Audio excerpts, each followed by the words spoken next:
Welcome to today's Explainer. I'm so glad you're here because today we're decoding a centuries-old practice observed by over 1 billion people around the globe. We're looking at Salah, the Islamic daily prayer. But we aren't just looking at it as a simple religious ritual. Based on our source material, we're going to explore this practice as a comprehensive, holistic daily reset, one that impacts your mind, your schedule, and, believe it or not, even your physical body. So I want to start by tossing a core question your way. Why interrupt your day every day 5 times a day? In our modern, hyper-productive world, an interruption is usually seen as a bad thing, right? We block out notifications, we lock our doors, we put our phones on Do Not Disturb just to get things done. But what if an interruption is exactly what you need? What if a mandatory pause is actually a feature, not a bug, of a well-lived life? Let's totally rethink the concept of the interruption as we explore how this daily habit fundamentally restructures a person's life. Okay, let's dive into this. We're going to walk through the holistic pyramid today. We'll start with divine obligation and accountability, move into cultivating spiritual connection, look at the ultimate daily retreat, explore mastering punctuality and rhythm, and finally, uncover the surprising physical benefits. Starting right at the base with Section 1, Divine Obligation and Accountability. This really is the foundational theological bedrock. From a strictly theological standpoint, the primary reason for this practice is pretty straightforward. It's ordained by Allah. But our source highlights this fascinating mechanism of accountability tied to the obligation. It says the very first action a person will be held accountable for is their Salah. So if you want solid accountability in your spiritual life, you've got to get this right. But here is the truly beautiful part. It essentially acts as a daily eraser. Think about it. Returning to God 5 times a day gives you constant, built-in opportunities to reset. The source specifically notes that this consistent return literally wipes the slate clean of those minor daily transgressions. Those moments of occasional taunting, losing your temper, or just being a bit rude. Just by fulfilling this 5 times a day obligation, you're getting continuous spiritual course correction. Moving right along to Section 2, Cultivating Spiritual Connection. Now, while that spiritual connection is absolutely the ultimate goal, it's not always instant. It's a journey. And this brilliantly illustrates the generational divide we see in spiritual practices. The source points out that spirituality evolves significantly as we age. For teenagers, let's be real, this practice isn't always instantly attractive. Often, younger folks are just getting it done because their parents told them to, kind of pushing through the motions in fast-forward mode. Contrast that with someone who's 40+ or a senior citizen. For them, it's a deliberate slow-motion connection. They naturally slow down. Sure, their bodies might not let them rush anyway, but more importantly, they have this naturally established link. They're in constant remembrance. Nobody has to force them to get up and pray. They do it because they've cultivated that deep connection over decades. But here is a crucial takeaway for any younger folks listening. Even if you are praying in fast forward right now, just establishing the habit early on is incredibly highly praised. There's an old tradition that the best Salah is the one you prayed during your youth. So even if you don't fully get it yet, just getting it done builds that essential foundation. Over time, that habit blossoms into a profound connection where you feel totally comfortable pleading or even debating with God. The source actually shares this amazing anecdote about someone stubbornly demanding God send them on the Hajj pilgrimage, insisting on it despite having absolutely zero money to make the trip. And amazingly, years later, they went. That kind of bold, deeply personal spiritual connection, it's the direct result of putting in the reps during your youth, even when it just felt like a chore. That brings us to Section 3, the ultimate daily retreat.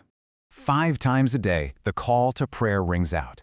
Our source points out how incredibly unique this is. Really, no other religious structure mandates returning to the Creator this frequently throughout your normal waking hours.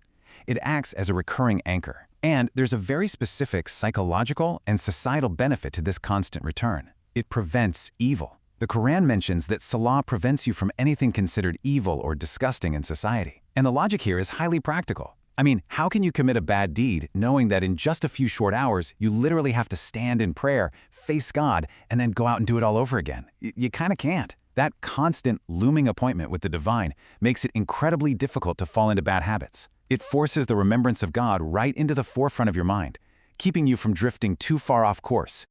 Let's shift gears a bit for Section 4, Mastering Punctuality and Rhythm.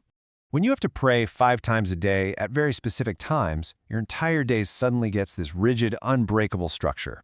Let's walk through this real-world example from our source. The day is anchored by these totally non-negotiable points. The morning begins with Fajr. By 1:15 p.m., it's time for Zuhr, which means your lunch break only happens after that prayer is wrapped up. If you manage to squeeze in an afternoon nap, you absolutely must wake up before 5 p.m. to catch Asr. And finally, Isha caps off the night. Work, meals, rest, play, they're all completely wrapped around these fixed anchor points. You don't even have to guess how to structure your day. This ironclad time management system has already decided the rhythm for you. And the real-world applications of this punctuality? They build absolutely incredible discipline. The source notes how dedicated practitioners, even when navigating life in foreign countries or juggling crazy corporate jobs, they adapt brilliantly. They might carve out just a 5-minute prayer break during lunch. They're always prepared, maybe carrying a prayer mat in their rucksack so they can pray wherever they happen to be.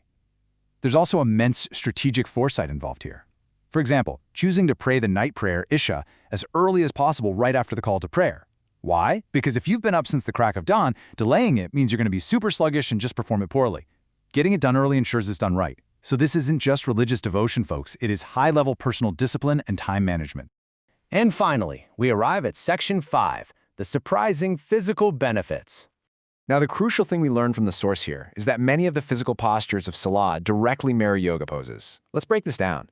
First, you have Qiyam. This is standing perfectly straight, practicing normal, centered breathing. From there, we move into Ruku, the bowing position. If you do this properly, it gives a phenomenal stretch to the back of your legs, your calf muscles, your glutes, and your back, all while your stomach is naturally sucked in.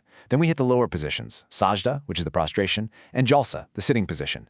These provide incredibly deep stretches along your back and thighs. But even more fascinating, the source mentions a tip passed down from an experienced gynecologist. They suggested that the Sajda prostration position is uniquely beneficial for women, as it can literally help a uterus that is shifted out of place return to its correct anatomical position. You are essentially getting dynamic physical therapy 5 times a day. But of course, there is a catch. And it brings us right back to the number 5. You might be wondering, why don't people always feel these amazing physical benefits? Well, because they rush. Just like in yoga, we're often taught to hold a pose for 5 full breaths to actually feel the stretch and gain the physiological benefit, the exact same rule applies here. Have you ever stayed for 5 deep breaths in your prostration? Our source challenges us to stop fast-forwarding.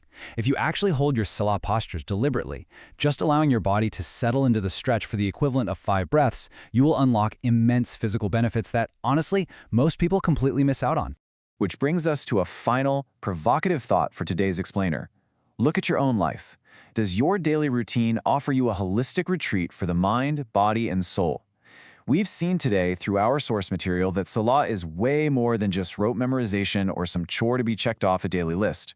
It's a robust time management system, a physical stretching routine, a psychological deterrent against doing bad things, and a direct, unmediated conversation with the divine. It asks you to literally stop whatever worldly thing you are doing and hit the reset button. I really hope this exploration has given you a fresh perspective on this incredible daily practice. Keep asking questions, keep looking deeper into the routines around us, and I will see you in the next explainer.